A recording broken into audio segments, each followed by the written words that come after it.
All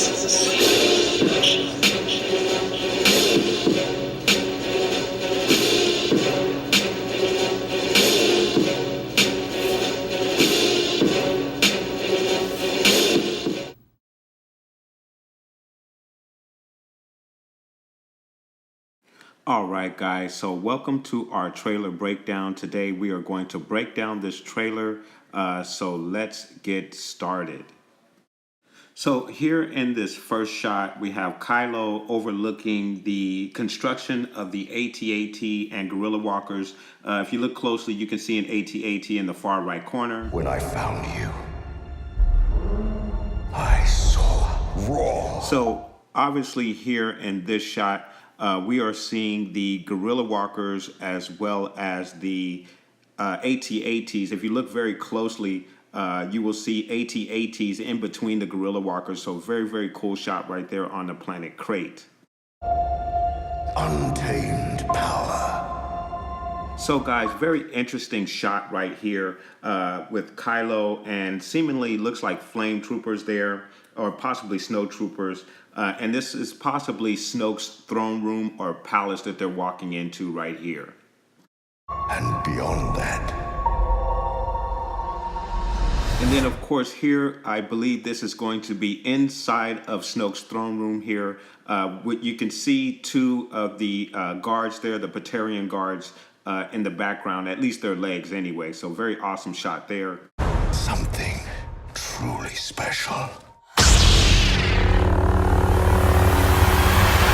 All right, guys. So through the first sequence of frames that we just saw there, we have Snoke talking, I'm assuming to Kylo, or it's obviously that it's Kylo.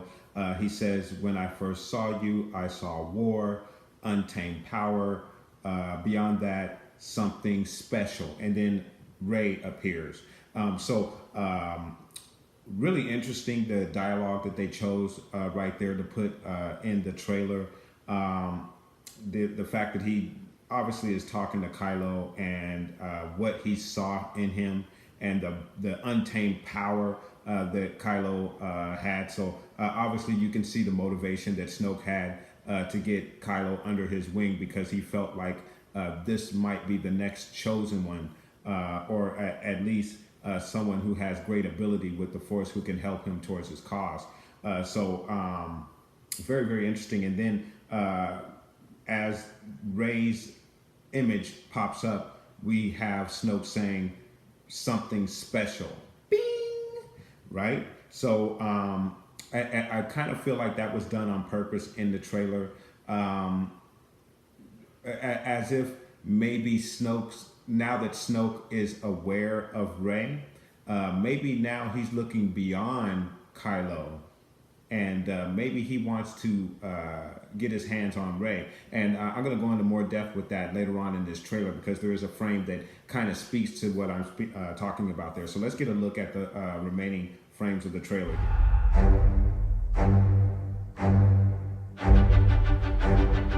Something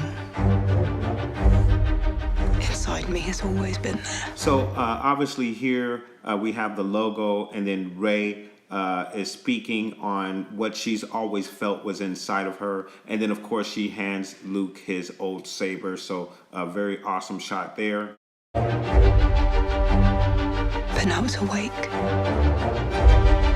And I need help.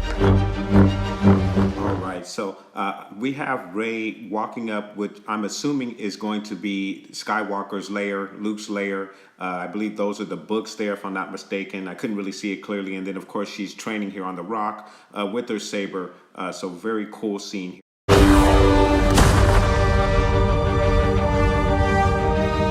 I've seen this raw strength only once before. It didn't scare me enough then. It does now.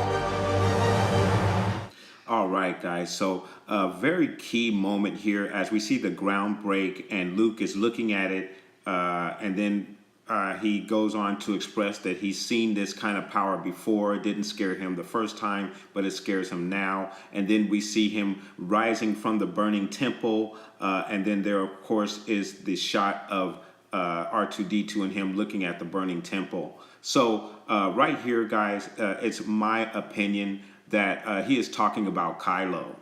I say that only because of the shots going back and forth with the burning temple. I can only assume that he is talking about Kylo because the way the trailer is cut. However, I know there are some that think that he is talking about Snoke, which could also be possible as well. Let the past die. Kill it. If you have to. That's the only way to become what you were meant to be.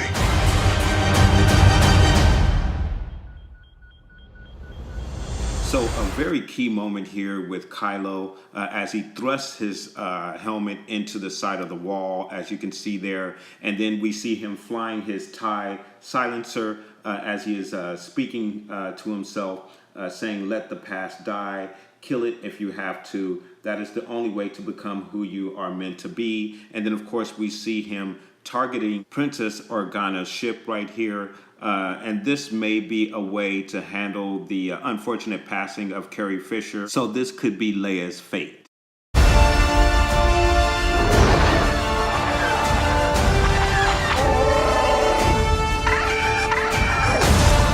are the spark that'll light the fire.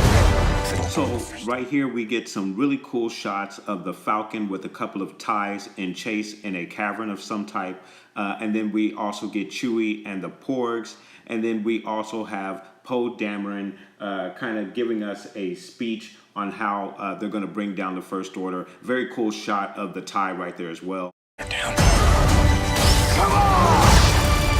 So for me, this is pretty much the money shot because instead of getting two sabers clashing, we get two melee weapons clashing with Finn and Phasma here. So very cool shot right here, and I can't wait to see all the. This is not going to go the way you think. All right, so we get some cool space battle scenes here, and then of course BB-8, and then of course we get some dialogue from Luke saying, this is not going to go the way that you think. Very cool Ice Wolf right there. And then of course we have Leia looking out, I'm assuming from beyond some base on Crate. And then we have Rey jumping into the water and coming up to Leia. Fulfill your destiny. So very interesting sequence of scenes right here. We get a lot of action. We have Finn captured here by the First Order. We get a shot of the inside of the First Order hangar. And then, of course, there's more battle scenes on Crate. And then we also get some dialogue from Snoke, who is stating, "Fulfill your destiny," as he is holding Rey in a force hold type of position. So very cool right there. I need someone to show me my place in all this. So right here we get our Rey-lo moment of the trailer where Rey is asking for someone to show her her place in all of this. And then of course, Kylo extends his hand accepting her request. I'm still a little confused by this particular moment. It's not something that I would really want to see between these two characters. I'm not a big fan of the Rey-lo theory for a couple of reasons. Number one, I've always maintained that since Kylo has killed Han Solo, he is not a redeemable character. And then it also looks like, if you're going by the trailer and the way it's cut, it looks like he's also going to at least attempt to kill his mother as well. So that's like a double whammy on the redemption thing. And then to have our heroine, our hero of the story, to become a love interest with the antagonist, I just not really seeing the connection there. We witnessed Rey, who also witnessed Kylo killing Han Solo, who was a father figure to her.